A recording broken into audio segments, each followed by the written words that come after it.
नमस्कार विद्यार्थी मित्रांनो. प्रकरण 4 वैदिक काळ यातील वैदिक संस्कृती, वैदिक वाङ्मय, भाषाशास्त्र, पुरातत्व या मुद्द्यांचा आपण मागच्या तासिकेला आढावा घेतलेला आहे. आजच्या तासिकेमध्ये आपण वर्णव्यवस्था, आश्रम व्यवस्था आणि वैदिक वाङ्मयातून उलगडणारी पूर्व वैदिक काळातील संस्कृती म्हणजे ऋग्वेदकालीन संस्कृतीचा आढावा आजच्या तासिकेमधून आपण घेणार आहोत.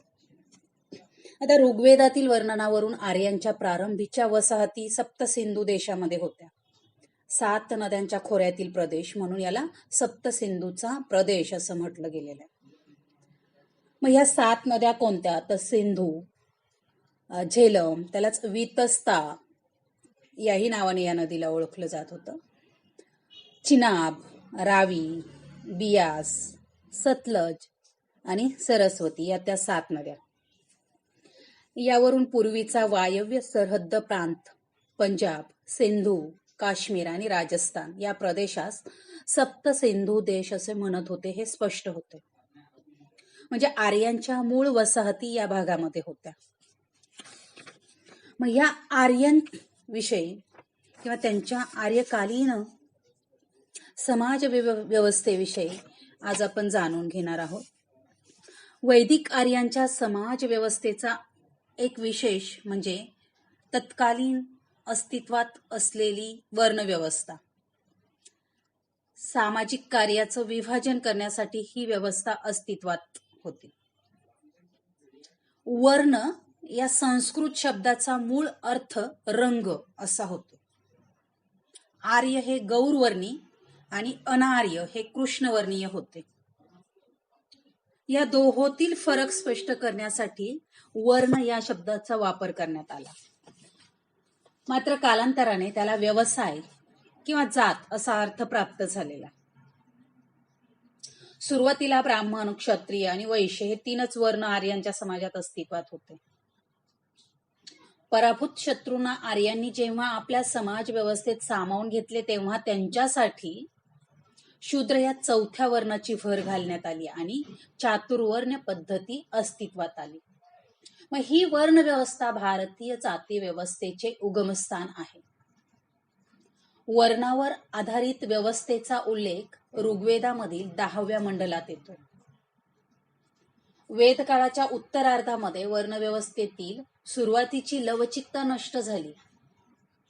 जाती व्यवस्था आणि समाजामध्ये विषमता निर्माण झाली. वर्ण आणि जात हे सुरुवातीला व्यवसायावरून ठरत असत. कालांतराने म्हणजे उत्तरवेद काळामध्ये किंवा उत्तरवेद काळापासून वर्ण आणि जात हे जन्मावरून ठरू लागले. त्यामुळे त्यात बदल करता येणं अशक्य झालं. म्हणजे त्यात बदल करता येत नव्हता. मग ऋग्वेद काळात वर्णसंस्था जन्मावर आधारित नव्हती तर ती प्रत्येक व्यक्तीच्या कार्यावर आधारित होती. म्हणूनच ऋग्वेदातील काही ऋचांमधून विविध वर्णांची कामे करणाऱ्या परंतु एकाच कुटुंबाचे घटक असलेल्या व्यक्तींचं वर्णन आलेलं आहे. मग वर्ण, कर्मठता, श्रेष्ठ, कनिष्ठता या अपप्रवृत्तीही या काळात अस्तित्वात नव्हत्या. कालांतराने या अपप्रवृत्तींचा आर्याच्या समाज व्यवस्थेमध्ये प्रवेश झाला.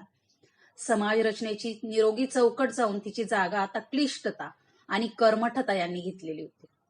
वर्ण व्यवस्थेचे रूपांतर जाती व्यवस्थेत झाले. म्हणजे अशा प्रकारे आपल्याला निश्चितपणे असं म्हणता येईल की ऋग्वेदकालीन आर्यांची समाज व्यवस्था निकोप आणि निरोगी होती.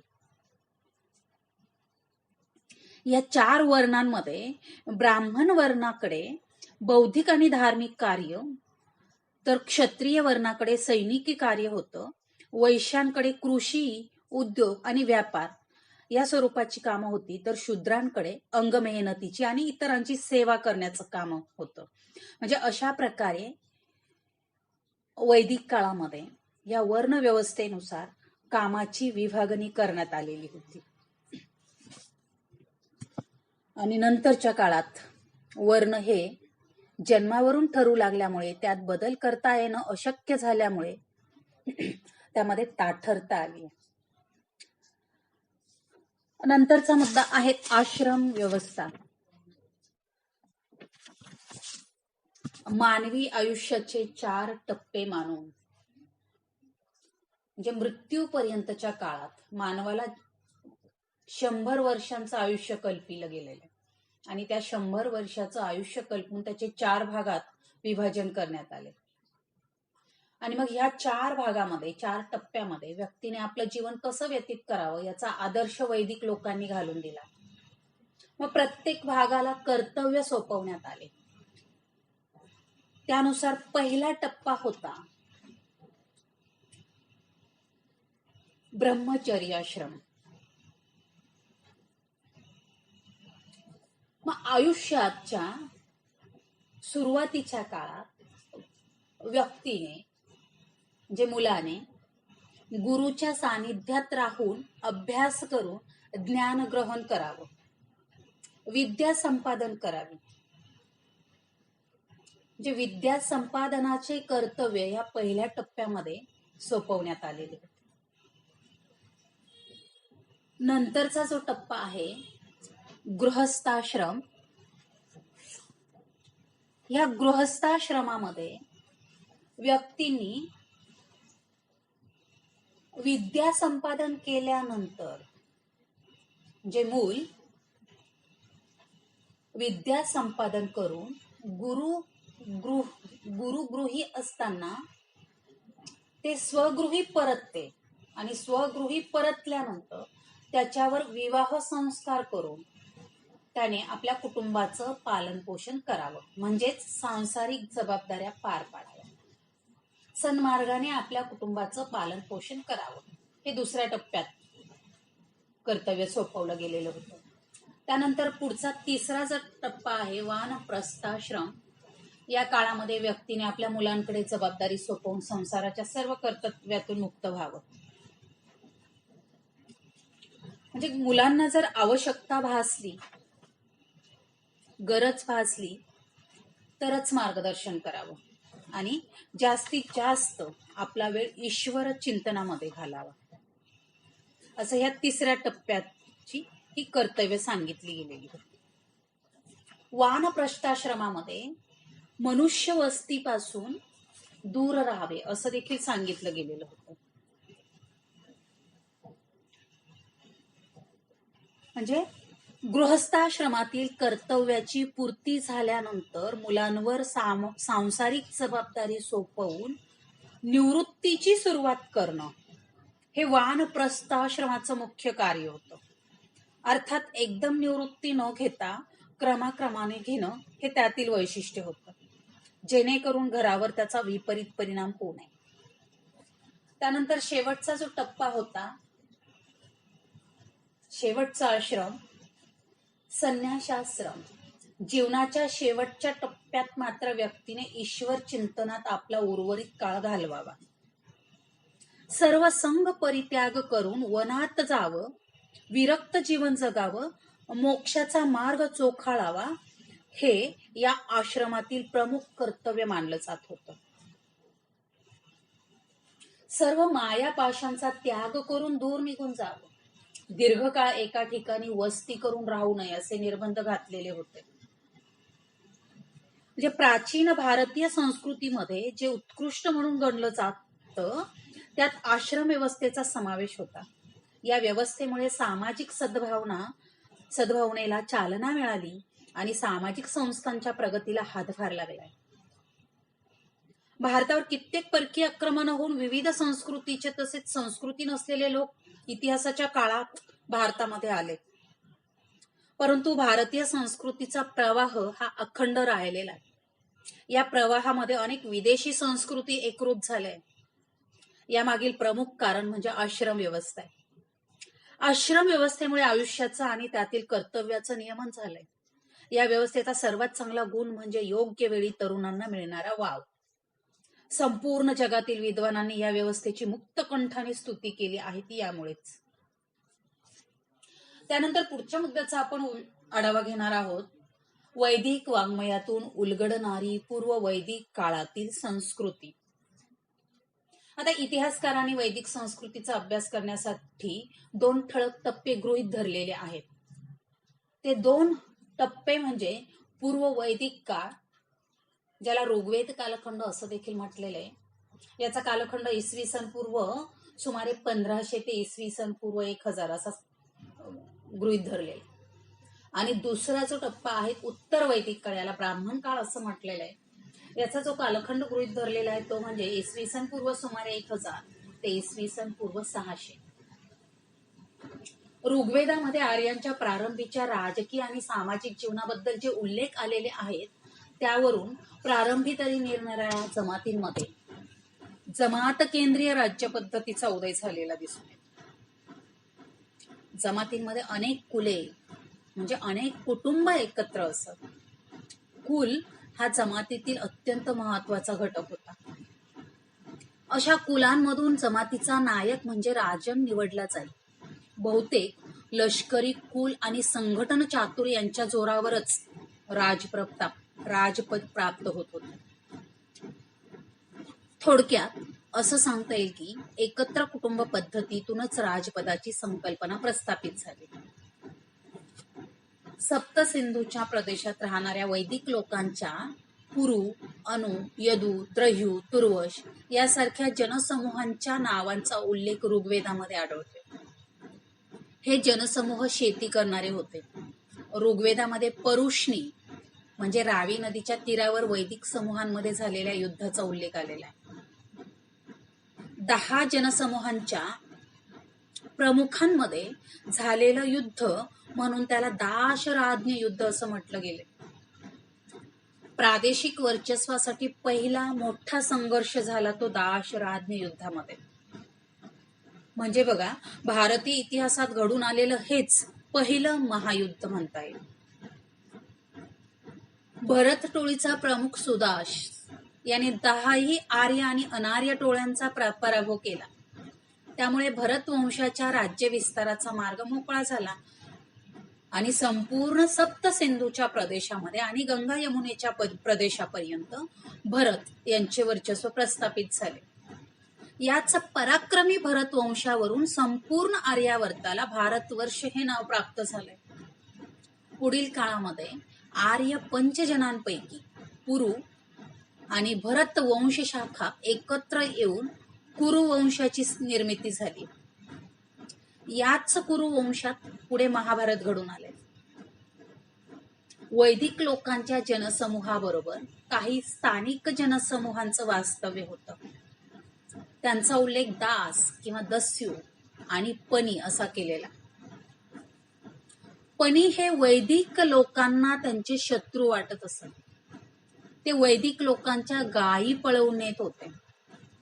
ऋग्वेदकालीन जनसंघ हे शेती करणारे होते. इथं विद्यार्थ्याला स्वतःचं मत नोंदवायचंय की ऋग्वेदकालीन जनसंघ शेती करणारे होते. पूर्व वैदिक काळात सप्तसिंधूच्या प्रदेशामध्ये ऋग्वेदकालीन संस्कृती अस्तित्वात होती. या संस्कृतीतील जनसमूह हे शेती करणारे होते याचे उल्लेख ऋग्वेदामध्ये येतात. अश्विन आणि इंद्र या देवतांचा शेतीशी संबंध आहे. अश्विन आणि इंद्र हे नांगर धरतात आणि भरपूर अन्न मिळवून देतात असा वैदिक वाङ्मयात उल्लेख आलेला आहे. कृष म्हणजे नांगरट आणि नांगरट करणाऱ्या शेतकऱ्यांचा जनसमूह आणि त्यांच्या गाव वसाहती म्हणजे कृष्ट्य अशी संज्ञा वाङ्मयामध्ये आढळते. ऋग्वेदाच्या 10व्या मंडलात शेतीचे महत्व जाणून घेणं महत्वाचं आहे असं स्पष्ट सांगितलेलं आहे.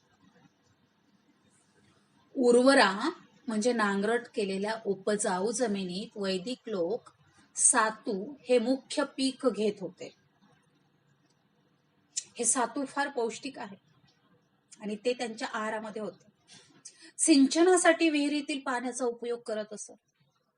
विहिरीतील पाणी काढण्यासाठी गाडगी बांधलेल्या दगडी चक्राचा उपयोग करत होते. हे दगडी चक्र म्हणजेच राहटगाडग.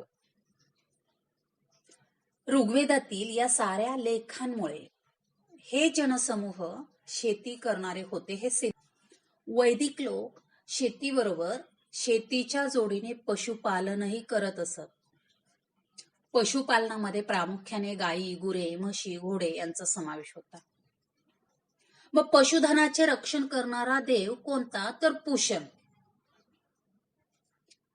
ऋग्वेद काळात रथकार म्हणजे रथ बनवणारा जो कारागीर होता त्याला रथकार म्हटलं जात होतं.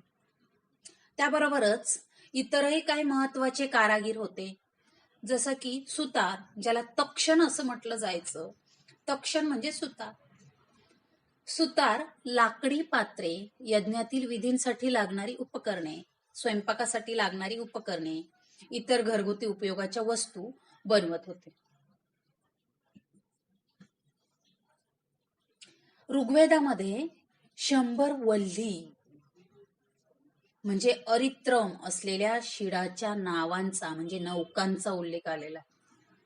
मग या सर्व गोष्टींवरून ऋग्वेद काळातील सुतारांच्या कौशल्याची कल्पना येते. म्हणजे त्याही काळात सुतार हे लाकडापासून गरजेच्या उपयोगाच्या वेगवेगळ्या प्रकारच्या वस्तू बनवत होते. उखा म्हणजे स्वयंपाकासाठी लागणारी भांडी, पात्र, कुंभ, कलश यासारखे शब्द वैदिक वाङ्मयामध्ये आढळतात. कुंभकाराचा कारागीर म्हणून उल्लेख सर्वप्रथम यजुर्वेदामध्ये आलेला आहे. त्यासाठी कुलाल ही संज्ञा वापरलेली आहे. वय्य, वय्य म्हणजे विणकर, आणि वय्याचं स्त्रीलिंगी रूप ऋग्वेदामध्ये आलेलं आहे. वय्य याचं स्त्रीलिंगी रूप वय्या हे ऋग्वेदामध्ये आढळते. याखेरीज वस्त्रोद्योगाचा निर्देश करणारं तंतुम म्हणजे ताना, ओतुम म्हणजे बाना, विणकरांची कांडी ज्याला तसर म्हटलेलं आहे, असे इतर काही शब्द ऋग्वेदात आलेले, त्यांचे उल्लेख आलेले आहेत ऋग्वेद ग्रंथामध्ये. ऋग्वेदामध्ये लोकरी वस्त्रांचा, पूर्ण म्हणजे लोकर, या लोकरी वस्त्रांचा उल्लेख आलेला आहे. मात्र सुती किंवा रेशमी वस्त्रांचा उल्लेख ऋग्वेदामध्ये आलेला नाहीये. चर्मण्णा हा चामड्याचे काम करणारा कारागीर होता. चामड्याच्या अनेक वस्तूंचा उल्लेख देखील ऋग्वेदात आलेला आहे. त्याबरोबरच हिरण्य म्हणजे सोने, आणि यस म्हणजे तांबे, कांस्य, लोखंड या धातूंच्या वस्तू या काळात बनवल्या जात असाव्यात. धातूच्या वस्तू बनवणाऱ्या कारागिराला कारमार असा शब्द होता. नद्यांमधून होणाऱ्या वाहतुकीला नाव्य असं म्हटलं जात होतं. पुषण हा देव भूमार्गाचा, वरुण आणि अश्विन हे देव जलमार्गाचे अधिपती होते. ऋग्वेदामध्ये विनिमयाचे, खरेदी विक्रीच्या व्यवहारात केल्या जाणाऱ्या घासाघिशीचे, नफा कमवण्यासाठी दूरवर जाणाऱ्या व्यापारांचे उल्लेख आलेले आहेत. म्हणजे त्याही काळात अंतर्गत आणि आंतरराष्ट्रीय व्यापार अस्तित्वात असावा, वस्तूंची आयात निर्यात केली जात असावी, तसा उल्लेख वाङ्मयीन ग्रंथांमध्ये वैदिक वाङ्मयामध्ये आलेला आहे. निष्क या सोन्याच्या अलंकाराचा उपयोग क्वचित प्रसंगी चलनासारखा केला जात होता. म्हणजे एकूणच वैदिक वाङ्मयातून उलगडणारी ही पूर्व वैदिक काळातील संस्कृती ही या प्रकारची होती. मग उत्तर वैदिक कालीन संस्कृती कशी होती, तर हा कालखंड साधारणपणे इसवी सनापूर्वी 1000 ते इसवी सनापूर्वी 600 असा मानला गेलेला. या काळातील इतिहास आणि संस्कृतीची कल्पना प्रामुख्याने त्या काळातील साहित्य ग्रंथांमधून मिळते. पुरातत्वीय पुराव्यांच्या आधारे उत्तर वैदिक काळातील विशेषतः महाभारत आणि रामायण या महाकाव्यांमध्ये प्रतिबिंबित झालेल्या संस्कृतीचा अभ्यासही केला गेला. ऋग्वेदकालीन जुन्या जमाती नष्ट झाल्या आणि नव्या प्रबळ जमातींची उत्तर वैदिक काळात स्थापना झाली. अशा जमातींमध्ये प्रामुख्याने उल्लेख करावा लागेल तो कुरु आणि पांचाल जमातींचा. ऋग्वेद काळात पुरु आणि भरत ह्या टोळ्या एकत्र येऊन त्यातून कुरु वंशाची स्थापना झाली. या घराण्याचा मूळ पुरुष कुरुश्रवण हा होता. हस्तिनापूर हीच कुरूंची राजधानी बनली. या घराण्यात पुढील काळात कौरव आणि पांडव निर्माण झाले. या कालखंडामध्ये उत्तर वैदिक संस्कृतीचा विस्तार उत्तरेला हिमालयाच्या पायथ्याचा प्रदेश आणि दक्षिणेला विंध्य पर्वत यांच्यामधील प्रदेशामध्ये झाला. या संदर्भामध्ये शतपथ ब्राह्मण या ग्रंथातील विदेह माधव यांची कथा महत्वाची. यानुसार वैदिक लोकांनी, उत्तर वैदिक लोकांनी पश्चिमेकडून पूर्वेपर्यंतचा स्वदेश लागवडीखाली आणि वसाहतीखाली आणलाय. उत्तर वैदिक काळात हळूहळू उत्तर भारतामध्ये वैदिक समूह वसाहतींची संकुलं तयार झाली. त्यांना जनपद असं म्हटलेलं आहे. बहुतेक जनपदांमध्ये समाजातील ज्येष्ठ आणि श्रेष्ठ व्यक्ती एकत्र येऊन सामाजिक निर्णय घेत होते. त्यांची कार्यपद्धती गणराज्याच्या स्वरूपाची होती. या जनपदांमधील जी जनपद प्रभावशाली ठरली त्यांचा विस्तार होऊन महाजनपद अस्तित्वात आली. म्हणजे इसवी सनापूर्वी 1000 ते 600 या साधारणपणे 400 वर्षांच्या कालावधीमध्ये घडलेल्या इतिहासाचा आढावा आपण नंतरच्या पुढच्या 5व्या प्रकरणातनं घेणार आहोत, ज्या प्रकरणाचं नाव आहे जनपदे आणि गणराज्य. धन्यवाद.